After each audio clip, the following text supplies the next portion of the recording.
We have a new candidate and a very different election than what was calculated just 2 weeks ago. How will this affect gold and silver? Well, we'll talk about it in this video as we explore.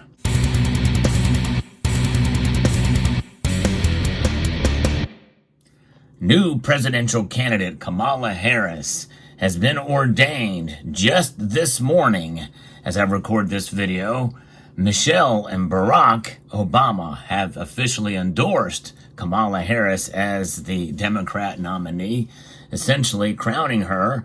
And it's only a formality that the convention coming down the pike, where she will likely there, and maybe by then or at that time, will announce a vice presidential candidate to go along with her. And that is going to make some difference, I think. It just depends. But nonetheless, it's a different situation we find ourselves in now. And she is getting a slight bump in the polls. But the question is how will this affect gold and silver? Who's going to be better for gold and silver? Well, I think you might be surprised. I'm going to be referencing an article from Newsmax.com. And I had spoken about this before with regards to Trump in particular. However, now that the calculus has changed a little bit, let's take a look at some other factors that could come into play, really no matter who gets in the office. Now, the other thing we have to consider, too, is kind of what gold and silver have been doing regardless. I think there's so much uncertainty out there that it's hard to imagine that an election at this point could have as dramatic an impact that history already has had on gold and silver over the past couple of years here.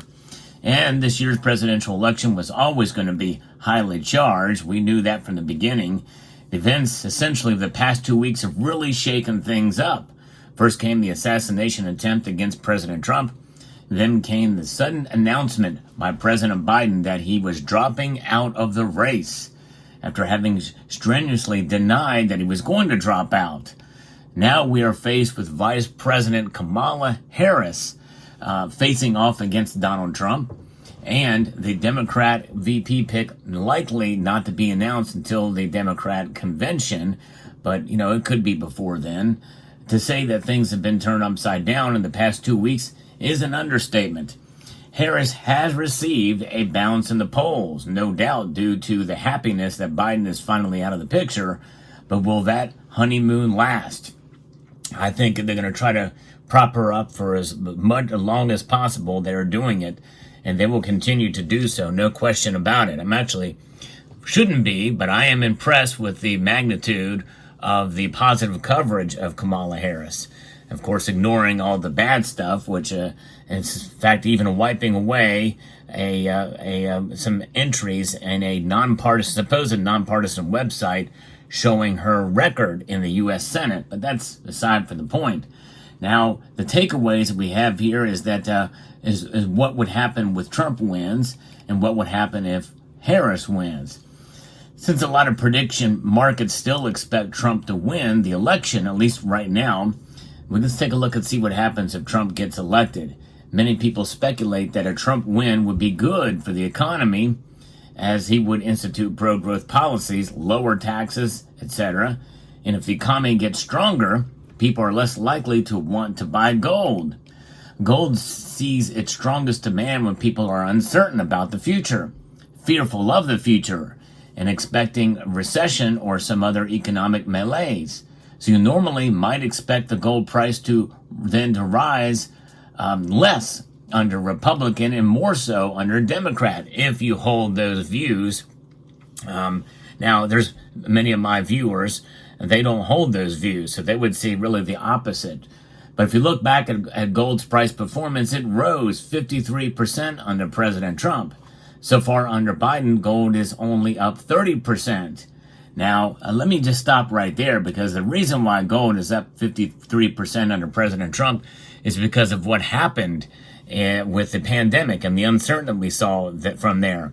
In fact, I remember it well. In March, when the pandemic effects were really apparent with the shutting down of a lot of the economy, well, the dollar was the safe haven. So actually gold went down dramatically and not for a good reason either. And silver went down too. In fact, silver's price was cut almost in half. And that just goes to show you how quickly things can change. Well, by August of 2020, I remember it well, gold broke through $2,000, reaching an all-time high for the first time since 2011. That was quite a shift and change. And that was because of the economic effects of what we were seeing. We were in a recession, and we were on the tail end of that recession, and businesses were still shut down. Other variants were still found out, and people, had already run to the safety of the dollar, but no more. They ran to the safety of gold. And we started to see other nations around the world accumulate gold at that time, not as much as since 2022, but I think that part and parcel led to gold's price increase. In a sense, it really had nothing to do with Trump, other than the fact that he was the president at the time, and he gave states much leeway as to whether or not they should shut down, and many of them did. And by that time, they had hoped that things would open back up again, and they were to some extent, but not nearly, and the effects were apparent. And gold never really fell much back below that. I think it fell, up to about $1,800, $1,700 at the lowest. But regardless, that was it. And gold never got back there again. But that was the anomaly. And silver also went up, but not as much. Silver's performance is similar. But before we get into that, under Biden, if it only up 30%, it has less headroom than under Joe Biden. But as you can see, it is solidly and been consistently well above and breaking all-time highs yet again and again under President Biden. So I think that analysis is a little bit off there. Now, silver's performance is similar, having risen 51% under Trump, but only 13% thus far under Biden. Now, that is a better argument. However, I will say this, that looking back even so, even though silver has a lot more headroom, a lot of the same differential was there between when the economy started to go down and silver fell below $12 an ounce, and under Trump it went back well above 24. So those numbers still a little bit skewed as well too. 13% under Biden. I don't think that's right. I think it's actually risen more than that. Just this year alone, silver has risen, at least right now as I record this video, about 16-17%. And not long ago, it was well over 25% when it reached $31 an ounce. So I think that those numbers may be a little bit off. While past performance is no guarantee of future performance, or past performance is no guarantee, there's certainly reason to hope that under another Trump presidency, both gold and silver might see better gains than they saw under Biden. Well, I don't know.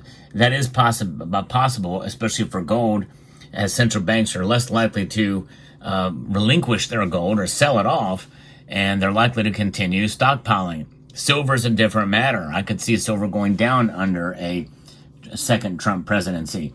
But what if Kamala Harris wins?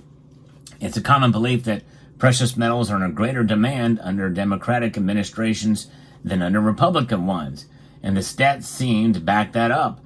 The World Gold Council recently published its analysis of the election, and it showed that demand for gold bars and coins has doubled under Democrats.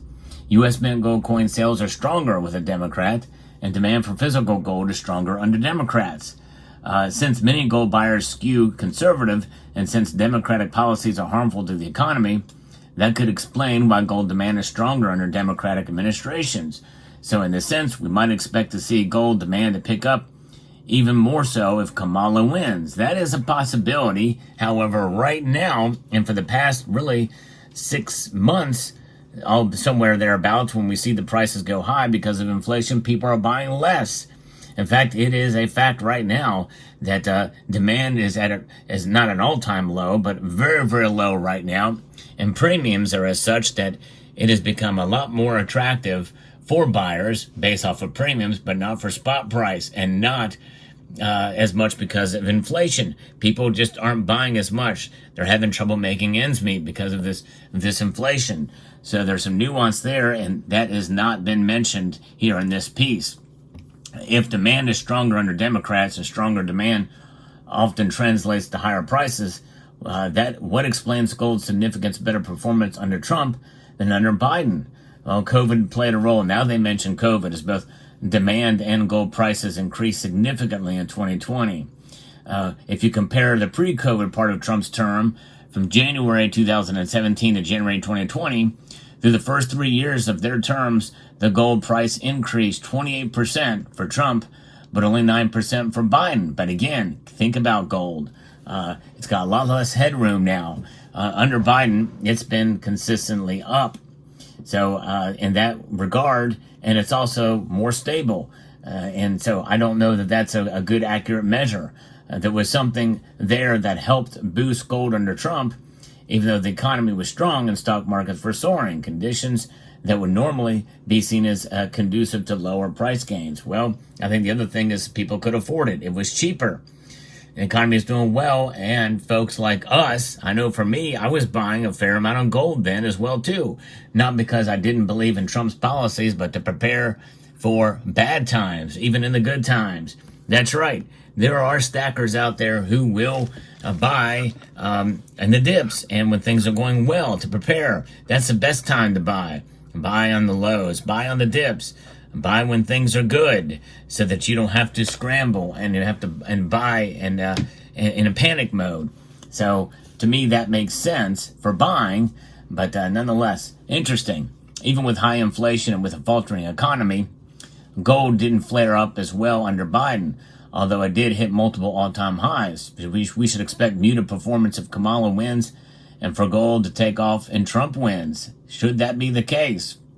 In all likelihood, the article goes on to say that gold is going to do what it is going to do, regardless of who becomes president. There's a good chance that both gold and silver are going to increase in price regardless of who gets elected. And that's where I agree with him. I think that's what's going to happen. The U.S. economy is facing significant headwinds with continued elevated inflation and a weakening labor market. Markets are now starting to price in near certain Federal Reserve rate cut in September.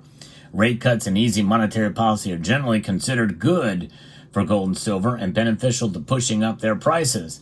The last two series of major cuts began just before the dot-com bubble collapse in the 2008 financial crisis. So if the pattern holds, the next Fed rate cut is the first in a series. It could mean that the U.S. economy is on the verge of recession.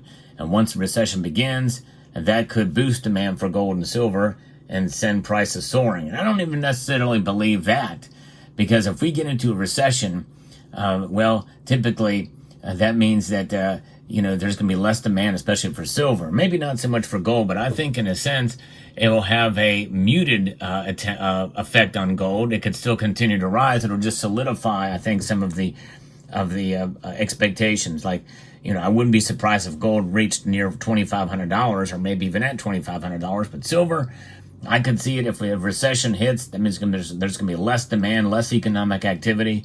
We could see silver prices stay right around where they are now, or maybe go up marginally, but not dramatically. So we'll see. We'll see how it plays out. So fascinating indeed. It's interesting analysis there by Newsmax. And let me know what your thoughts are about a Harris versus Trump presidency and what it's going to be better for gold and silver. Hope you found this video informative, insightful, and educational. Would like to extend a multitude of gratitude to each and every one of you for taking the time to watch, and to encourage you to please rate, share, comment, and subscribe.